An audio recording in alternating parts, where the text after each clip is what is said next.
Assalamualaikum warahmatullahi wabarakatuh. Salatu wa salamu ala toha Rasulillah. Salatu wa salamu ala Yasin Habibillah.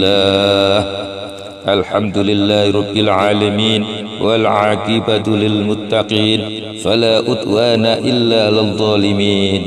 Wassalatu wassalamu ala asrafil anbiya'i wal mursalin nabiyina wa habibina Muhammadin arsalahu wa rahmatan lil alamin.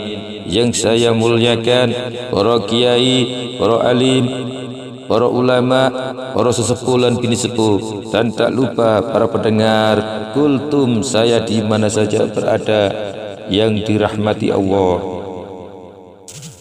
Buruk memiliki dua sayap untuk terbang dari langit ke bumi dan sebaliknya. Wajahnya seperti wajah manusia, lidahnya seperti lidah orang Arab. Kedua alisnya sangat jelas garisnya. Kedua tanduknya sangat kuat dan keras. Kedua daun telinganya sangat tipis yang terbuat dari jabarjat hijau. Kedua matanya hitam pekat dan bersinar laksana bintang yang berkilauan di angkasa. Jambulnya diciptakan dari yakut merah. Ekornya seperti ekor sapi yang ditaburi emas merah.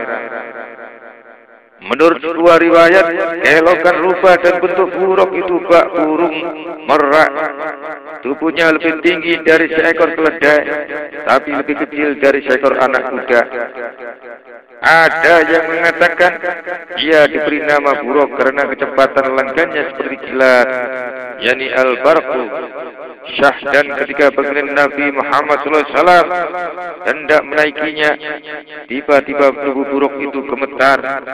Lalu ia berkata, "Wahai Jibril, demi kemuliaan Tuhanku, aku tidak mau seorang pun mengendaraiku selain seorang Nabi dari keturunan Bani Hashim, bermarga Abtohi dan bersuku Quraisy, yaitu baginda Nabi Muhammad SAW bin Abdullah, sang penerima kitab suci Al-Quran." Rasulullah SAW pun berkata, "Wahai buruk, akulah orang yang engkau maksud. Aku adalah Muhammad bin Abdullah." Setelah itu beliau naik ke punggungnya dan mengendarinya menuju ke surga. Sesampainya di depan surga, baginda Nabi Muhammad SAW bersimpu lalu bersujud. Kemudian terdengarlah sebuah suara gaib berseru, "Wahai Muhammad, angkatlah kepalamu. Hari ini bukanlah hari untuk rukuk dan sujud, karena hari ini adalah hari perhitungan amal dan hari pembalasan. Angkatlah kepalamu dan ungkapkan permohonanmu. Niscaya permohonanmu itu akan dikabulkan." Baginda Nabi Muhammad SAW berkata, "Ya Tuhanku, aku memohon agar engkau sudi memuji, memenuhi janjimu kepadaku tentang nasib umatku." Allah SWT menjawab, "Baiklah, aku akan memberimu segala sesuatu yang membuatmu senang dan gembira." Jawaban inilah yang pernah dijanjikan Allah dalam firman-Nya, "Wala sawfa yu'tika rabbuka fatarda." Dan kelak Tuhanmu pasti memberikan karunia-Nya kepadamu, lalu hati kamu menjadi puas. Quran surat Ad-Duha ayat 5. Kemudian Allah memerintahkan kepada langit untuk menurunkan air hujan. Maka langit pun menurunkan hujan deras seperti keluarnya air mani seorang laki-laki. Hujan itu berlangsung selama 40 hari hingga airnya mengenangi daratan yang ketinggiannya mencapai lebih dari 12 dirok, yakni hasta sama dengan 46,3 cm. Berkat air tersebut tumbuhlah berbagai macam tumbuh-tumbuhan, termasuk di dalamnya sayur-sayuran, sehingga cerita akhirnya terbentuklah sebuah alam yang menyerupai bumi dahulu. Setelah itu Allah mengubah bentuk setiap tempat yang dulu pernah dipergunakan untuk berbuat maksiat dengan menuangkan limpahan air panas neraka jahanam ke atas permukaan bumi tersebut.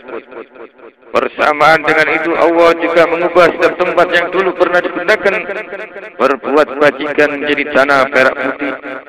Kemudian menuangkan air surga ke atas permukaannya.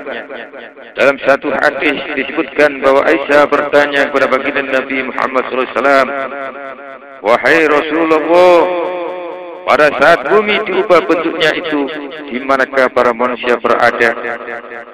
Baginda Nabi SAW menjawab, "Wahai Aisyah, engkau menanyakan suatu perkara besar yang tidak pernah ada seorang pun yang menanyakannya kepadaku.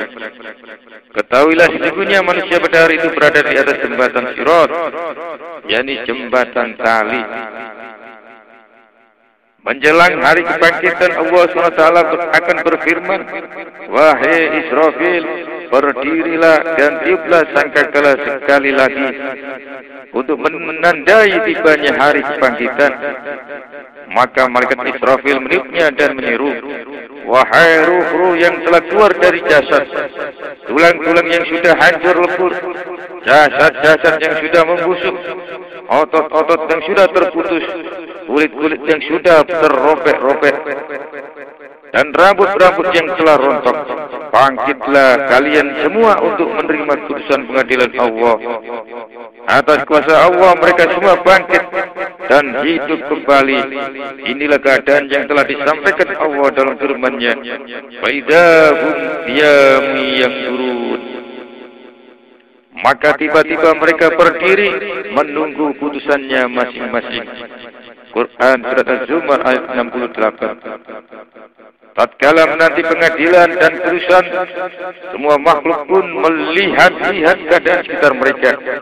Namun mereka menyaksikan betapa langit telah dilipat, bumi telah diubah bentuknya, unta-unta yang tengah bunting tidak lagi diurus oleh pemiliknya, binatang-binatang liar telah dikumpulkan menjadi satu, lautan dipanaskan airnya, ruh-ruh telah dipertemukan dengan jasad mereka, malaikat Zabaniyah telah didatangkan, matahari telah digulung, timbangan amal telah dipersiapkan, dan surga telah didekatkan.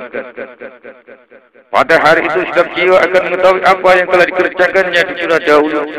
Kemudian terjadilah apa yang pernah difirmankan Allah. Qalu ya wailana mambasana min marqadina.